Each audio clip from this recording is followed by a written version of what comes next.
నమస్తే, నేను Prem. Welcome to Khyathi connects. ఆంధ్రప్రదేశ్లో స్థానిక సంస్థలు మరియు మున్సిపల్ కార్పొరేషన్ ఎన్నికల నగారా మోగనున్న వేళ అధికార ఎన్డీఏ కూటమిలో సీట్ల సర్దుబాటు అత్యంత సంక్లిష్టమైన అంశంగా మారింది. రాష్ట్రంలోని మొత్తం 16 నగర కార్పొరేషన్లలో విజయవాడ, కాకినాడ, తిరుపతి, ఒంగోలు, ఏలూరు వంటి 5 కీలక కార్పొరేషన్లను జనసేన గట్టిగా కోరుతుండగా బీజేపీ సైతం కనీసం 1 లేదా 2 కార్పొరేషన్లపై కన్నేసింది. ఈ సమీకరణాల ప్రకారం చూస్తే 16 స్థానాల్లో మిత్రపక్షాలకే 7 కార్పొరేషన్లు వెళ్తే టీడీపీకి కేవలం 9 మాత్రమే మిగులుతాయి. అంటే దాదాపు 43% వాటాను మిత్రులకే వదులుకోవాల్సి వస్తుంది. అసెంబ్లీ తరహాలోనే స్థానిక సంస్థల్లోనూ అదే స్థాయి వాటాను జనసేన, బీజేపీ ఆశిస్తుండటం తెలుగుదేశం పార్టీకి పెద్ద పరీక్షగా మారింది. జనసేనకు ఆ స్థాయి ప్రాధాన్యతను టీడీపీ ఇస్తుందా, లేక వైఎస్ఆర్సీపీని నిలువరించడమే లక్ష్యంగా ఇరుపక్షాలు రాజీ పడతాయా అనేది ఇప్పుడు చూద్దాం.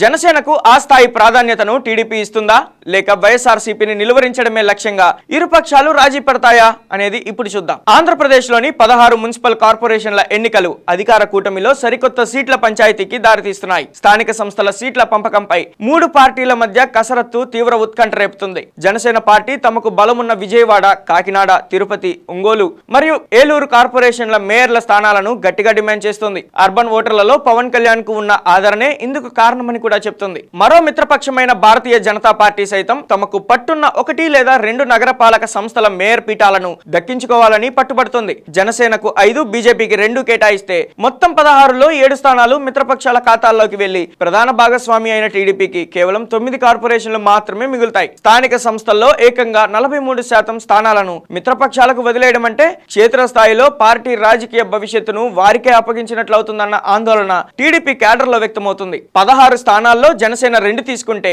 12.5%గా ఉంటుంది. అదే 3 తీసుకుంటే 18.75%, 4 తీసుకుంటే 25%, అదే 5 స్థానాలు దక్కితే ఏకంగా 31.25%కి వాటా చేరుతుంది. సార్వత్రిక ఎన్నికల్లో చూపిన సమన్వయం, ఓట్ల బదిలీని స్థానిక సంస్థలు, పురపాలక ఎన్నికల్లోనూ కొనసాగించాలని, అదే శాతంలో వార్డులు, చైర్మన్ పీఠాలు కేటాయించాలని మిత్రపక్షాలు కోరుతున్నాయి. మేయర్లను ప్రజలే నేరుగా ఎన్నుకునే విధానం అమల్లోకి రావడంతో నగరంలో బలమైన చరిష్మా ఉన్న అభ్యర్థులనే బరిలోకి దించాల్సి రావడం సీట్ల కేటాయింపును మరింత క్లిష్టంగా మార్చింది. మొదటి నుంచి సీట్ల పంచాయతీ జనసేన వర్సెస్ తెలుగుదేశం పార్టీలో నడుస్తుంది. దీంట్లో భాగంగానే నాదెండ్ల మనోహర్ ముందస్తుగానే సీట్ల కేటాయింపుపై మంత్రి లోకేష్ కి కౌంటర్ ఇచ్చారని తెలుస్తుంది. డిప్యూటీ సీఎం పవన్ కళ్యాణ్ కూడా కేబినెట్ సమావేశాలకు రాకపోవడం ఇదే కారణంగా భావిస్తున్నారు. పవన్ కళ్యాణ్ సొంతంగానే నిర్ణయాలు తీసుకుంటారని, బాబు లోకేష్ కు దూరంగా ఉంటున్నారనే ప్రచారం సైతం జరుగుతుంది.